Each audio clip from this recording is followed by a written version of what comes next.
Boa tarde, sejam bem-vindos, né? Boa tarde, bom dia, boa noite, eu não sei que hora você está vendo este vídeo, mas sejam bem-vindos. Nós estamos estudando, né, o curso Desvendando o livro de Apocalipse e estamos fazendo vídeos complementares. Neste caso aqui é um vídeo complementar.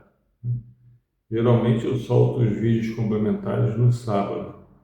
São assuntos que penso que há relevância, algumas pessoas me pedem, tá bom? Hoje nós vamos falar sobre questões do arrebatamento. O arrebatamento é de fato um fato, né? Então, interessante isso, né? Ele é de fato um fato, né? Porque facto em Portugal é o fato no Brasil, né? Então tem que fazer distinção, porque tem pessoas que assistem que são de Portugal. E fato em Portugal pode ser uma vestimenta mais social, né? Terno, alguma coisa nesse sentido. Então, feitos esses esclarecimentos, vamos lá. Por que é um fato? Porque o apóstolo Paulo afirma isso, né? Eu vou colocar o óculos para poder ler, porque já estou idoso. Que o arrebatamento da igreja vai acontecer, isso é um fato. Foi descrito pelo apóstolo Paulo em primeira carta aos Tessalonicenses, capítulo 4, versículos 16 e 17. Tá bom?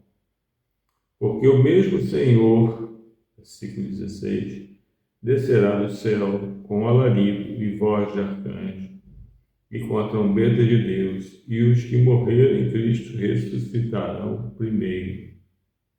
Depois nós, os que ficarmos vivos, seremos arrebatados juntamente com eles nas nuvens, a encontrar o Senhor nos ares. Assim estaremos para sempre com o Senhor. Então, o arrebatamento vai acontecer. Mas quais são a maioria dos problemas que se impõem ao entendimento de quando isto vai acontecer, né? E o quando aqui não estou falando de data, né? Nem dia, nem mês, nem ano. Eu estou falando em relação à grande tribulação, tá certo? Porque há teólogos que acreditam que o arrebatamento da igreja será antes da tribulação, da grande tribulação que há de vir sobre o mundo. Há outros que acreditam que vai vir depois. Há ainda outros, no qual eu me incluo, que acreditam que vai ser no meio do período da grande tribulação. Então, nós vamos falar sobre isso. Não vamos falar sobre quem vai estar no arrebatamento, porque isso é título para um outro vídeo, tá bom? Então, vamos lá, vamos prosseguir, né? Quanto em relação à grande tribulação, há uma coisa importante. Eu vou colocar no comentário, no primeiro comentário, em relação aos títulos, né? O arrebatamento é um fato, quando em relação à grande tribulação, e a conclusão desse vídeo, vou colocar os tempos para você procurar especificamente, tá bom? Nesse vídeo nós vamos abordar aspectos de quando, em relação à grande tribulação, que o arrebatamento vai acontecer. Que fique claro que a maioria dos estudiosos colocam o período da grande tribulação em 7 anos, sincronizados com a última semana de Daniel. Por que sincronizados com a última semana de Daniel? Porque a profecia de Daniel sobre 70 semanas, ela tem uma conexão muito forte com a crucificação de Jesus. Ou seja, na 69ª semana, Jesus vai ser retirado da terra, segundo o que diz a profecia. Daqui a pouco eu vou ler. e vai restar uma semana.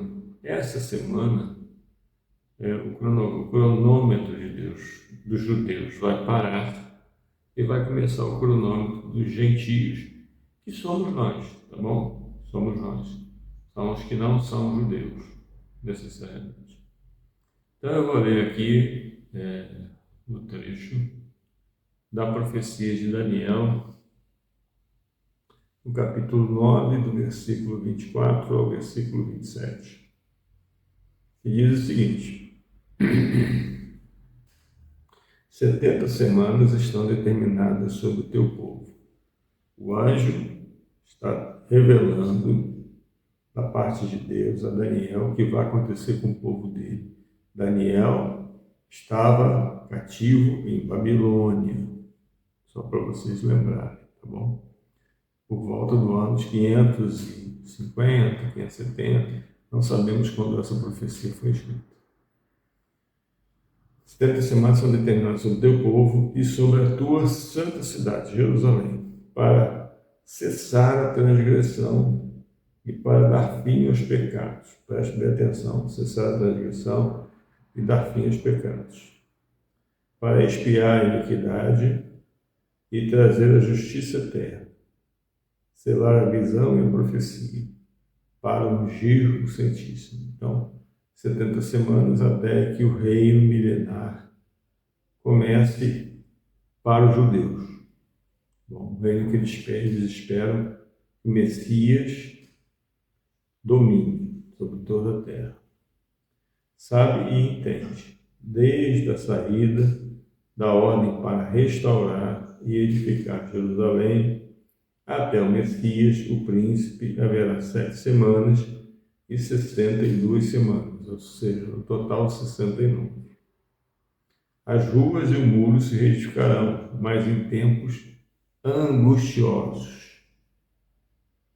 Depois das 62 semanas, ou seja, na 60ª semana, será cortado o Messias, e não mais para si mesmo. E o povo do príncipe que há de vir destruirá a cidade, o santuário, e o seu fim será como uma inundação até o fim, e até o fim haverá guerra. Estão determinadas as suas ações. Bom, só para fazer uma retrospectiva, essa profecia se cumpriu, Jesus foi morto. No ano 70, os romanos entraram em Jerusalém e destruíram o templo. No ano 139 depois de Cristo, os judeus foram proibidos, os judeus israelitas, de modo geral, foram proibidos de habitar na Terra Santa, foram expulsos da Terra Santa e se espalharam por todas as nações. Essa profecia foi cumprida.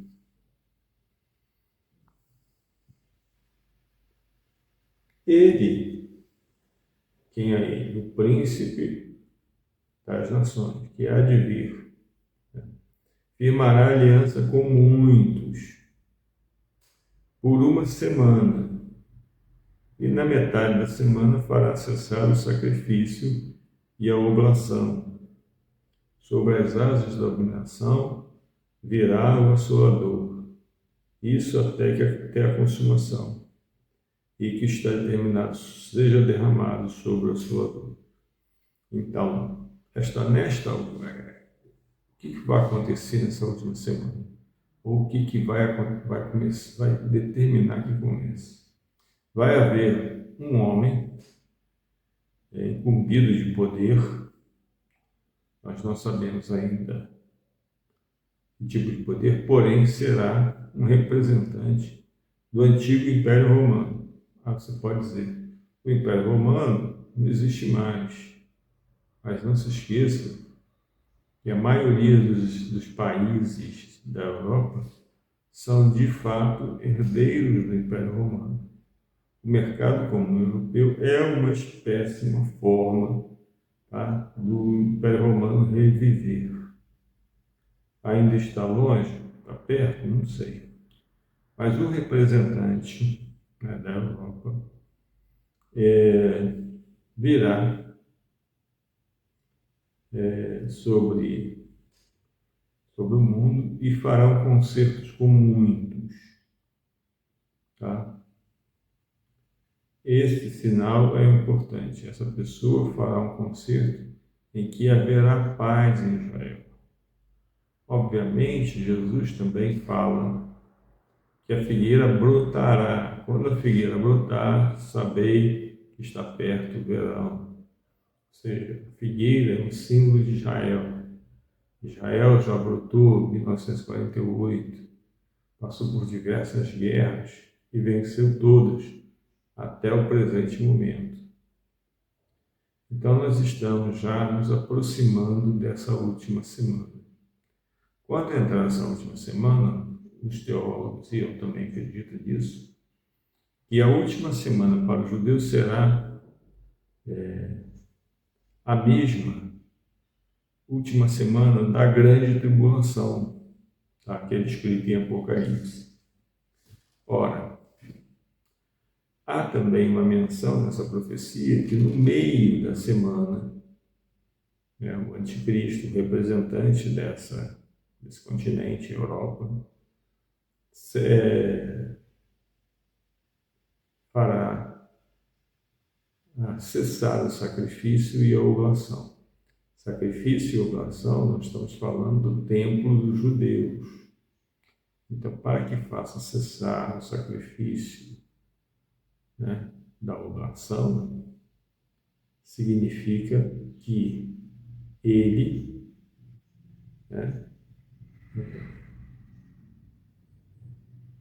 restringirá ou cancelará parte do culto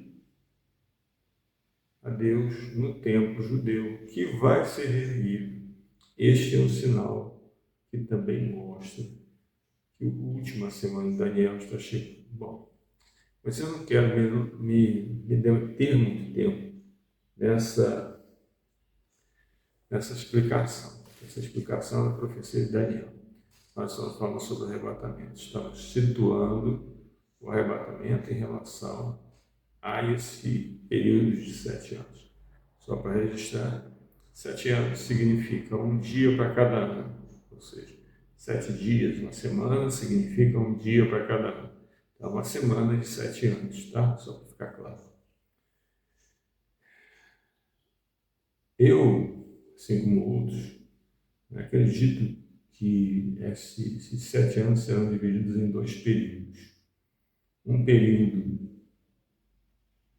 em que as coisas vão se transformar muito rapidamente, mas ainda não será um período caótico. E no momento em que o representante desse continente, eu acho que é a Europa,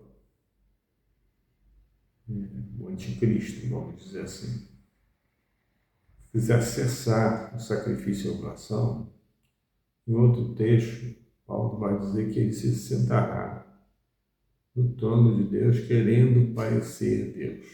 Tá bom? Há muito debate sobre isso e podemos falar nisso no outro vídeo. Se você quiser, põe aqui nos comentários, tá bom? E eu vou fazer um vídeo específico. Tudo que eu tenho me comprometido, eu tenho feito. E haverá um período, o primeiro período será um tempo de mudança muito forte, mas não será uma coisa catastrófica. O segundo período, onde ele faz cessar o sacrifício, ele se desmascara e mostra realmente que ele é o anticristo, vamos dizer, o ditador, o que vai ditar as regras do mundo nos próximos 3 anos e meio. Tá bom? Nos próximos tempos que faltarem para terminar a última semana de Daniel, que é quando a profecia de Daniel diz que vai ser cessar a iniquidade, que vão ser tirados os pecados. Tá bom? Roberto, um spoiler aqui, né? O que vai acontecer depois da semana de Daniel, da última semana? Bom, o príncipe Jesus vai tomar o poder do mundo inteiro, vai descer, vai destruir o anticristo, vai tomar poder no mundo inteiro e vai reinar sobre a terra durante 1000 anos. Tá? Bem-aventurados são os que ficarem com ele reinando sobre a terra. Tá bom? Então, há três vertentes teológicas sobre o arrebatamento, sobre quando o arrebatamento acontecerá. Antes da grande tribulação, depois da grande tribulação. E existe um grupo, do qual eu me incluo, que acredita que vai ser no momento, ou um pouquinho antes do momento em que o líder mundial vai fazer com que cesse o sacrifício e a oblação, que a igreja vai ser arrebatada. Tá bom? Há poucas referências em relação aos termos, né? Então, é o pré-tribulacionismo e o mesotribulacionismo, é o que acredita que vai ser arrebatado no meio da última semana ou dos últimos 7 anos. E o pós-tribulacionista é que vai acontecer depois, ou seja, a igreja vai passar por toda a ira de Deus, que vai ser revelada na segunda metade da semana. A Bíblia, ela não dá fatos claros sobre esse arrebatamento no meio ou antes, mas dá fatos claros sobre o arrebatamento no final, ou pelo menos deixa entender, tá bom? Mas há algumas referências que dão esperança para que a igreja não passe pela grande tribulação. A principal delas é em Apocalipse 3:10, onde Jesus está falando, escrevendo, ditando a carta para a igreja de Filadélfia, que foi considerada a igreja fiel, não teve reprimenda, assim como a igreja de Esmirna. Bom? E no versículo 10 ele diz o seguinte: como guardastes a minha palavra, ou a palavra da minha paciência, também eu te guardarei na hora da tentação que há de vir sobre todo mundo para tentar os que habitam sobre a terra. A promessa de guardar sobre a tentação. Eu interpreto tentação como tribulação, porque vai ser um período muito difícil para o mundo. Há também outras referências sobre o dia do Senhor. O dia do Senhor é o período em que Deus vai fazer justiça sobre os rebeldes e vai estabelecer o reino milenar, tá bom? Porque este é o dia do Senhor, está lá em Jeremias 46:10. Este é o dia do Senhor dos exércitos, o dia de vingança para se vingar sobre os seus adversários. E a espada devorará e fartar-se-á, e embriagar-se-á com o sangue deles, porque o Senhor dos exércitos tem um sacrifício na terra do norte, junto ao rio Eufrates. Então, essa grande tribulação, um momento de ira, onde Deus julga os que não quiseram saber deles, os que adoram o anticristo, adoram o diabo. Obviamente, se adora o anticristo, adora o diabo. E ele vai fazer um juízo sobre a terra. Tá? Eu, particularmente, me asseguro, ou me apego a esperança de que o arrebatamento aconteça antes desse período de grande tormento sobre a terra. Eu sou bem firme nesse entendimento. Portanto, os pré-tribulacionistas e os meso-tribulacionistas, aqui já é a conclusão, baseiam-se na promessa da igreja de Filadélfia, que fiel e no fato de que a grande tribulação será um julgamento sobre os adversários de Deus, para fundamentar a sua esperança de libertação da igreja fiel da grande tribulação. Então, eu creio que o arrebatamento vai acontecer antes da grande tribulação. Mas o que é importante? O que é importante é você estar nesse arrebatamento. Porque seja antes ou seja depois da grande tribulação, os que não forem arrebatados, os que não ressuscitarem, ficarão aguardando muito tempo para serem ressuscitados para o juízo final. E todos que não forem ressuscitados nesse período, seja antes ou seja depois, serão julgados indignos, serão jogados no lago de fogo e de enxofre, onde a besta, né, e o falso profeta serão jogados, e também o diabo. Só para terminar, eu sempre digo uma coisa: o inferno não foi feito para o homem, o inferno foi feito para o diabo e seus anjos. Então, o inferno foi feito numa dosagem de castigo para os anjos caídos, não foi feito para os homens. Então, em tese, é um castigo muito pior para o homem do que para os anjos, na minha concepção. E o lago de fogo e enxofre também não foram feitos para os homens, foram feitos para o diabo e seus anjos. Vai para lá quem quer. Espero que você se decida a não ir para lá, tá bom? Que Deus te abençoe e até o próximo vídeo. Tchau.